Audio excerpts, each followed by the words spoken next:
맡은 구미로 골프드 협동조합 유영직 사무국장입니다. 반갑습니다. 저희 오늘 행사를 주최한 구미 먹거리 네트워크 추진위원회에서 첫 사업으로 이런 뜻깊은 강연회를 준비를 했습니다. 저희가 작년에 1년 동안 로컬푸드 운동 준비를 추진위원회를 거쳐서 진행을 했었는데요. 올해 로컬푸드 법인을 만들고 직거래 장터부터 시작해서 우리가 활동을 하고 있었습니다. 마침 또 구미시가 올해 또 푸드플랜 선도 도시로 지정이 되었고 거기에 맞춰서 저희가 성공적인 푸드플랜 수립과 지역민들의 어떤 지속 가능한 삶의 개선을 위해서 저희가 구미 먹거리 네트워크 추진위원회를 11개 단체들과 함께 지난 6월에 구성하게 되었습니다. 그래서 오늘 청정구미, 그러니까 GMO 청정구미를 만들자는 그런 신념으로 저희가 오늘 뜻깊은 강연을 준비했습니다. 그럼 오늘 아직 한 분 안 오셨네요. 잠깐 그러면 오늘 오신 우리 내빈분들 소개 좀 드리도록 하겠습니다. 김덕환 도의원님 오셨습니다.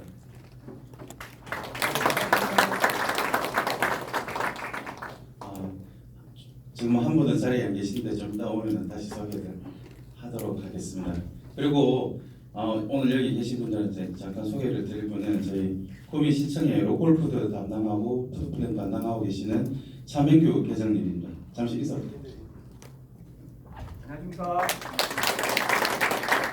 네, 오늘 강연의 시간 관계상 인사말은 생략하도록 하고 그러면 바로 강연회를 시작하도록 하겠습니다.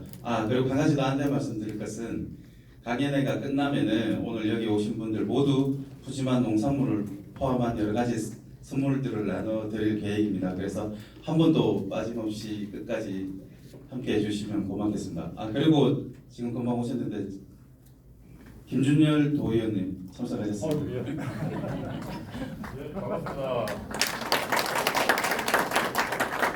네, 그러면은 바로 오늘의 강사이신 김영건 국회의원님을 모시고 강연을 시작하도록 하겠습니다. 큰 박수 부탁드립니다.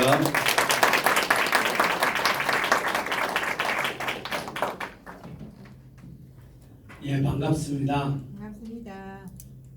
제가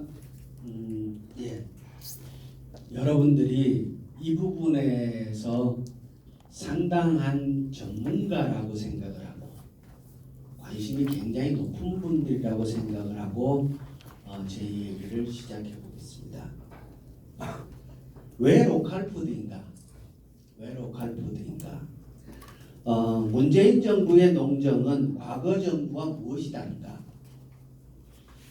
저는 딱 하나로 정리를 하러 가면 이렇게 정리합니다.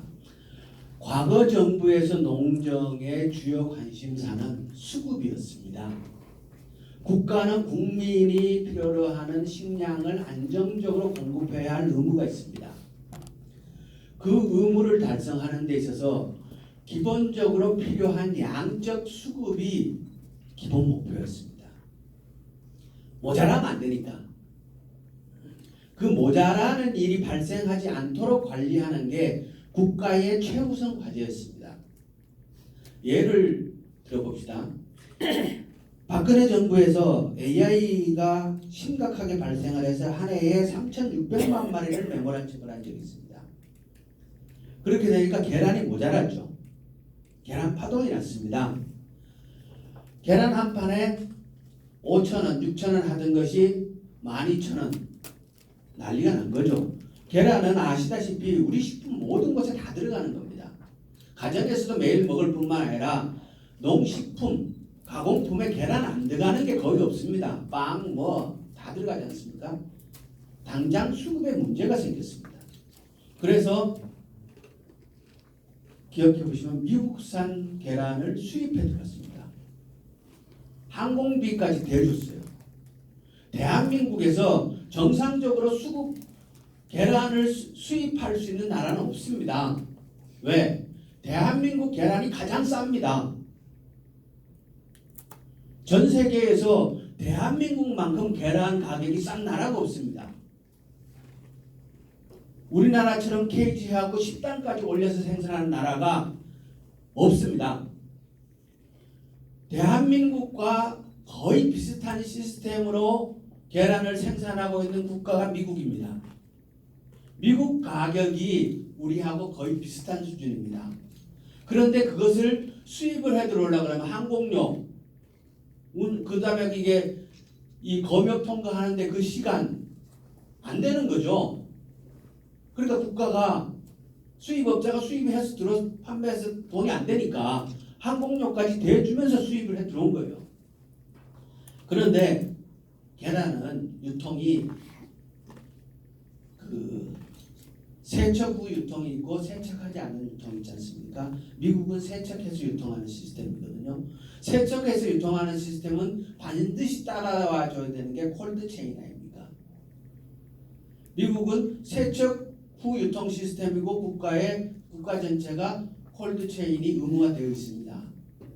미국에서 그 계란을 수거를 해서 콜드 체인으로 해서 온다고 해도 비행기 해갖고 한국에 검역 통과하고 한국은 콜드 체인 의무 안 돼 있죠. 이것을 유통했을 때 그 계란이 과연 신선한 계란이었겠습니까? 그때 미국산 하얀 계란이 수입돼 들어왔는데 그것을 사서 직접 깨보셨어요? 전 깨봤어요. 유통되는 미국산 계란을 사가지고 제가 실험을 했죠. 그 요즘 팟캐스트 이런 거 많이 하니까 계란 가져와라 깨봤어요. 당연히 미국산 계란은 노란자가 펑퍼짐하죠. 그럴 수밖에 없습니다. 그건 안 깨봐야 아는 거 아니지 않습니까? 생각해보면 그런 건데. 그러면 양적으로 수급을 관리하는 게 목표였으니까 그게 가능했지. 만약에 식품의 질을 관리하는 것이 국가의 목표였다면 그 계란을 수입하면 되는 것이었겠습니까? 안 되는 거죠. 문재인 정부 농정의 핵심은 과거 정부와 다른 것은 식품의 질을 관리하는데 그 목표를 둔다는 것입니다. 수급의 목표를 두는 것이 아니라 우리 국민들에게 어떤 것을 공급하느냐, 국가가 국민이 먹는 것을 어떠한 질로 관리하느냐가 농정의 핵심이어야 한다. 이것이 문재인 정부가 추구하고 있는 농정의 키포인트입니다. 저희는 과거 정부와 이런 면에서 달라. 그리고 이것이 저희가 농정을 틀을 잡고 추진해 나가는 데 있어서 키포인트고 저희들의 자부심이기도 합니다. 문재인 정부의 농정은 지난 정부는 수급, 양을 관리하는 게 목표였다고 하지만 이제 우리는 달라야 한다. 우리는 기본적으로 양은 당연히 해결해야 하지만 이제 국가의 목표는 질을 관리하는데 그 목표가 있어야 한다. 이것은 국가가 국민을 어떻게 생각하느냐 하는 기본적인 관점의 차이입니다. 국가가 국민을 어떻게 소중하게 생각을 하고 국민을 어떻게 대우해야 하는가 하는 국가의 기본적인 태도라고 생각합니다. 그래서 질을 관리해야 한다. 이게 하나의 키포인트고요. 또 하나는 대한민국 농산물이 농민들이 왜 이렇게 어려운가? 왜 이렇게 어려운가? 대한민국 농민들이 농사를 못 지어서 농민들의 삶이 어려운가? 전혀 그렇지 않다는 거예요. 저는 제가 의원이 되고 나가지고 참 그래도 많은 국가의 농업 현장을 방문을 해보고 농업 현장뿐만 아니라 저는 나갈 때마다 그 나라의 마트 이런 걸 다 뒤져봅니다. 그런데 대한민국 농민만큼 뛰어난 농민을 전 세계에서 본 적이 없어요. 제가 아르헨티나에 가가지고 아르헨티나는 콩농사 해바라기 이런 거 하지 않습니까? 그 사람들요 할 줄 아는 게 없어요. 농민들이. 왜? 평생 해본 일이 없어요. 해본 일이. 해바라기 밭이 쫙 있는데 이 사람 해본 게 뭐냐? 기계로 그냥 평생 똑같은 일을 하는 거예요. 해바라기밭에. 그러니까 해본 게 없으니까 아는 것도 없어요. 몽골도 마찬가지예요. 몽골 가면 까놀라유 하거나 밀농사 짓는데 별로 해본 게 없어요.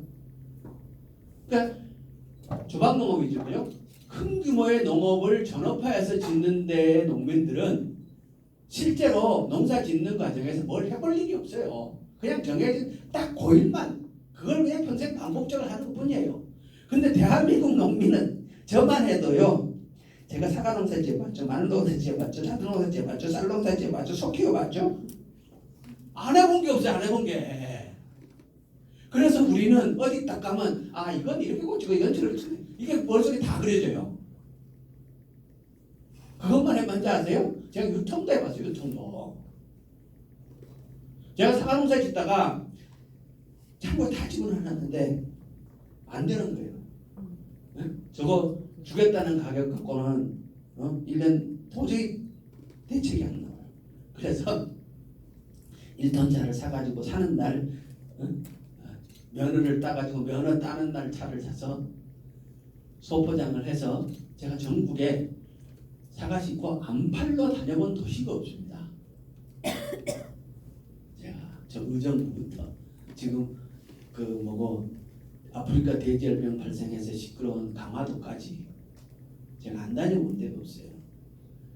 그러니까 우리 농민들은요 진짜 많이 알아요. 근데 이렇게 진짜 능력 있는 농민들이 왜 가난할까? 왜 힘들까? 농사를 못 지어서 절대로 아닙니다. 제가 보는 관점은 우리나라 유통의 기본 질서가 뭐예요? 경매예요. 경매. 우리나라 유통의 기본 질서는 경매입니다. 경매라는 제도가 뭡니까? 대농만 살 수 있는 제도예요. 기본적으로 경매는 대농 중심의 제도인 거예요. 경매는. 근데 대한민국의 유통은 다 경매 체제로 정리되어 있어요. 그럼 대농이 아닌 농민들은 어떻게 살아가란 말이에요? 대농이 아닌 중소농가들이 공판장 가서 제대로 가격을 받을 수 있습니까? 근본적으로 불가능한 거예요. 양이 모자라는데 경매 시장에 나가서 뭘 받으려고 그러면 그러잖아요. 이름을 내야 된다고. 이름 내려고 하면 양이 있어 이름을 내지. 조금 사람들이 기억하려고 하면 끊어지는데 우리나라 유통은 기본적으로 경매예요. 경매 체제 하에서는 중소농이 살아갈 수 있는 방법이 없습니다. 그래서 중소농들이 어려울 수밖에 없는 거고 그러면 경매 중심이 아닌 유통 체계는 어떻게 가능한가? 그것은 계약 재배죠. 경매와 근본적으로 다른 방식이 계약 재배입니다. 근데 지금은 생산된 농산물의 100이면 100이 경매 시장 하에 가서 돈을 벌어서 살아야 되는 시스템이에요. 그럼 중소농가들이 살 수 있는 체계를 말하는 건 뭐냐? 계약 재배 시장을 키워줘야 됩니다. 이 규모를 키워야 됩니다. 그래야 중소농가들이 살아날 수 있다는 거죠. 그래서 삶의 질을 관리하고 중소농들을 살리고 또 하나 또 뭐 있냐? 이제 일자리는 없는 세상입니다. 일자리 지금 국가의 화두가 일자리 아닙니까? 근데 일자리 모자랍니다. 일자리를 안 만들어서 일자리가 모자라냐? 아닙니다. 열심히 만듭니다. 그런데도 왜 일자리가 모자라냐? 일자리가 없어지는 속도가 만드는 속도보다 훨씬 더 빠르기 때문입니다. 이것은 누구도 이것을 변화시킬 수 있는 방법은 없습니다. 4차 산업혁명 무지 좋죠? 4차 산업혁명 되면 일자리는 더 빠른 속도로 없어집니다. 이 일자리가 없어지고 이 세상의 흐름은 여러분 보다가 전기밥솥이 밥을 훨씬 더 잘하는 순간부터 이미 결정나 있었던 거죠. 지금 아무리 경쟁해보시고 전기밥솥 따라가는가? 안 되지 않습니까? 이건 세상의 흐름인 거고, 모든 기술 혁신은 새로운 세상을 열어가고 생산성을 높이는 건 당연하지만 일자리를 없애게 되어 있습니다. 혁신 안 할 수 있나요? 혁신해야죠. 그러면 일자리는 없어져. 제가 구미 와가지고 공장 많이 다녀보거든요. 근데 가보면 이미 로봇이 다 해요. 웬만한 공장은 구미도. 전 세계에서 자동화 속도가 가장 빠른 나라가 대한민국입니다. 이미 자동화 비율도 가장 높은 나라고. 앞으로 일자리가 없어지는 속도는 감당하기 어렵게 계속 빨라질 거다. 그러면 세상이 이러면 어디서 일자리를 만들 거냐? 일자리를 만들 수 있는 여지가 있는 곳은 여전히 농수축산업입니다. 돈을 들였을 때 그 돈을 들인 것에 비해서 일자리가 만들어지는 비율이 가장 높은 분야가 여전히 농수축산업이고, 농수축산업은 앞으로 국가가 국민의 삶의 질을 끌어올리겠다고 정책의 목표를 잡으면 그와 관련되어서 해야 할 일이 가장 많은 곳이 또 농수축산업입니다. 왜? 저는 삶의 질은 자연과 관련이 있다고 생각합니다. 인간의 삶의 질이 높아지는 것은 그 인간이 자연과 접촉 국면이 얼마나 넓으냐, 그것이 삶의 질을 좌우하는 결정적인 요소라고 생각합니다.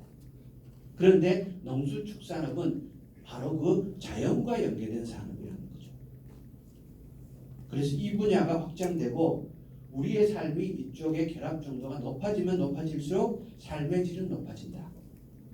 그래서 이런 관점에 앞으로 농수축산업의 미래적인 가치가 다시 조망되어야 하고, 그럴 여지도 많이 남아있고, 요 세 가지 측면을 생각을 해보면 그것이 바로 로컬 푸드와 국가 푸드 플랜으로 귀결된다는 거죠. 식품의 질을 관리하고 중소상공인들, 중소농업인들의 소득을 높이고 생산자뿐만 아니라 소비자들의 삶의 질을 높이면서 일자리들을 만들어낼 수 있는 여지가 있는 곳이 어디냐? 바로 로컬 푸드고 국가 푸드 플랜이라는 거죠. 그래서 문재인 정부는 국가 푸드 플랜 계획을 짜나가기 시작을 하는 거예요. 앞으로 식품에 관한 전체적인 계획을 세우고 그 계획 하에 정책들을 발굴해 나가고자 하는데, 안 해본 일이에요. 아직까지 해보지 않은 일입니다. 과거 정부에서는 이런 개념 자체가 없었죠. 근본적인 시각의 변화가 있는 거니까. 그럼 국가 푸드 플랜은 어떻게 짜나갈 거냐? 모델을 만드는 거죠. 지역 단위의 푸드 플랜이 모여서 국가 푸드 플랜이 될 수밖에 없지 않습니까? 그래서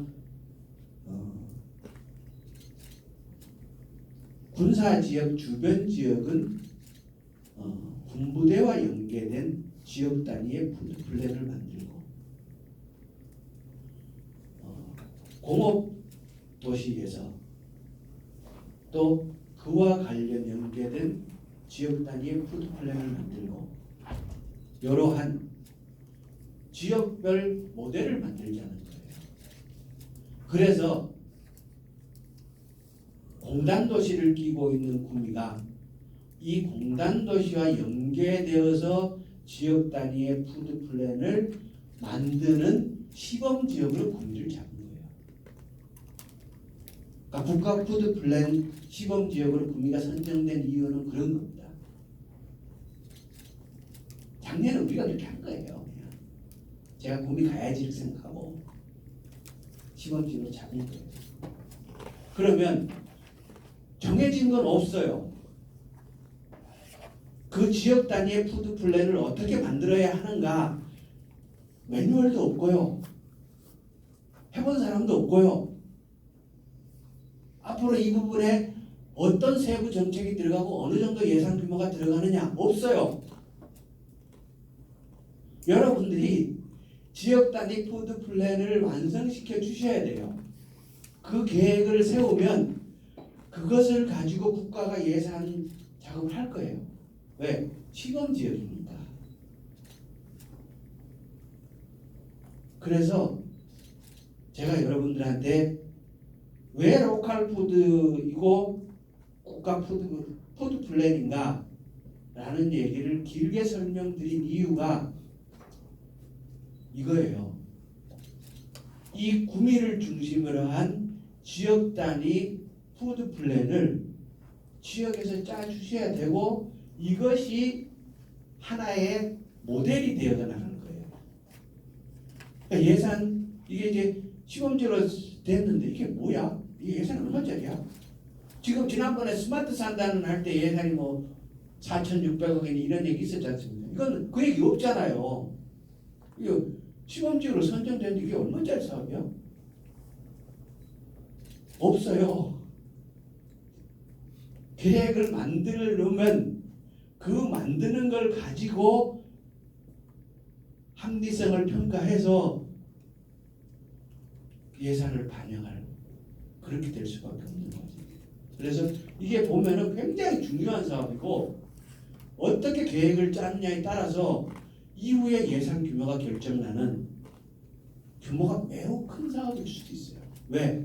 대한민국에서 공단 지역을 끼고 있는 농촌 지역이 어떻게 지역 단위 푸드 플랜을 만들어서 운영할 수 있는가 하는 기본적인 사업 계획서가 여기서 나와야 하는 거기 때문에 그래서 여러분들한테 굉장히 큰 숙제가 주어져 있다는 사실을 말씀드렸습니다. 이해하셨죠? 네.